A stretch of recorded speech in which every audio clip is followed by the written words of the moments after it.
जय पितृदेवाय नमः। जय श्री कृष्ण।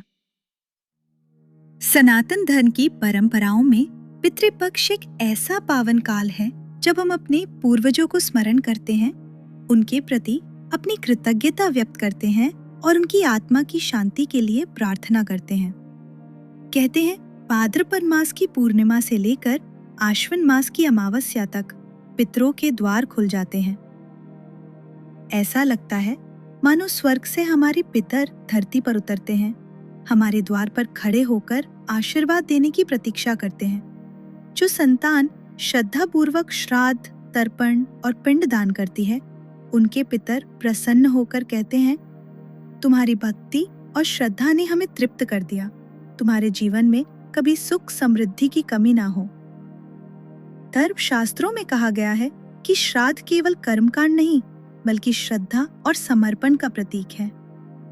मध्याह्न के समय किया गया श्राद्ध सर्वोत्तम माना जाता है।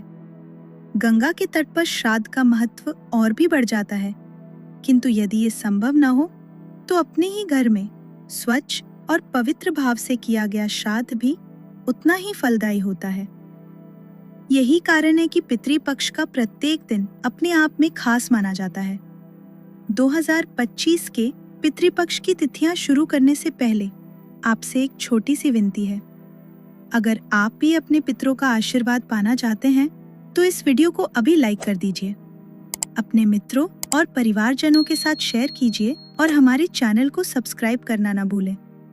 आपका एक एक क्लिक हमें और प्रेरणा देता है ताकि हम इसी तरह धार्मिक और भावनात्मक वीडियो आपके लिए लाते रहें।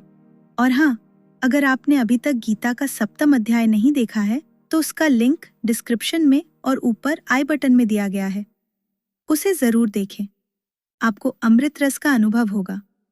कहा जाता है कि पितृपक्ष में 7वां अध्याय का श्रवण करने से पूर्वज तृप्त होते हैं और घर में सुख समृद्धि बढ़ती है।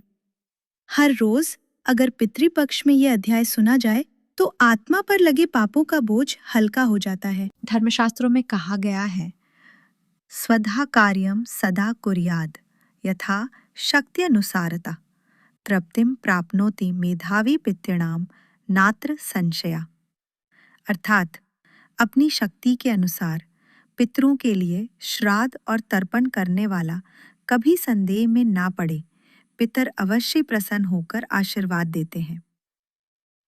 इस वर्ष पितृपक्ष का प्रारंभ 7 सितंबर रविवार से होगा और समापन 21 सितंबर रविवार को आश्विन अमावस्या पर होगा।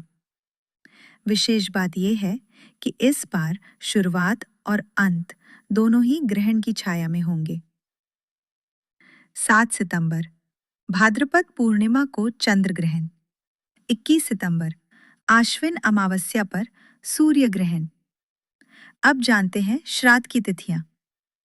पूर्णिमा श्राद्ध 7 सितंबर रविवार, प्रतिपदा श्राद्ध 8 सितंबर सोमवार, द्वितीया श्राद्ध 9 सितंबर मंगलवार, तृतीया व चतुर्थी श्राद्ध 10 सितंबर बुधवार, पंचमी व महाभरणी श्राद्ध 11 सितंबर गुरुवार, षष्ठी श्राद्ध 12 सितंबर शुक्रवार, सप्तमी श्राद्ध 13 सितंबर शनिवार, अष्टमी श्राद्ध 14 सितंबर रविवार, नवमी श्राद्ध 15 सितंबर सोमवार, दशमी श्राद्ध 16 सितंबर मंगलवार, एकादशी श्राद्ध 17 सितंबर बुधवार, द्वादशी श्राद्ध 18 सितंबर गुरुवार, त्रयोदशी व मघा श्राद्ध 19 सितंबर शुक्रवार, चतुर्दशी श्राद्ध 20 सितंबर शनिवार, सर्वपितृ अमावस्या 21 सितंबर रविवार।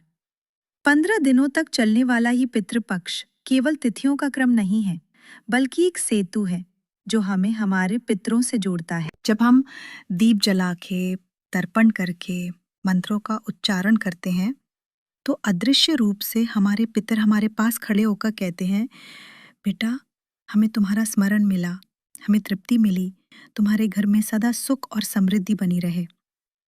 यही कारण है कि हमारे शास्त्र कहते हैं, पितरों की प्रसन्नता ही देवताओं की कृपा का मार्ग खोल देती है। तो आइए इस पितृपक्ष में हम सब मिलकर अपने पूर्वजों का स्मरण करें, उनके दिए हुए संस्कारों और मूल्यों को याद करें और उनका आशीर्वाद प्राप्त करें। पितरों का आशीर्वाद वही पा सकता है जो श्रद्धा और भाव से उन्हें स्मरण करता है। आइए इस पितृपक्ष में हम सब अपने पूर्वजों को नमन करें। ओम पितृभ्यः स्वधा नमः। ओम आभ्यो नमः। ओम तृप्ये नमः।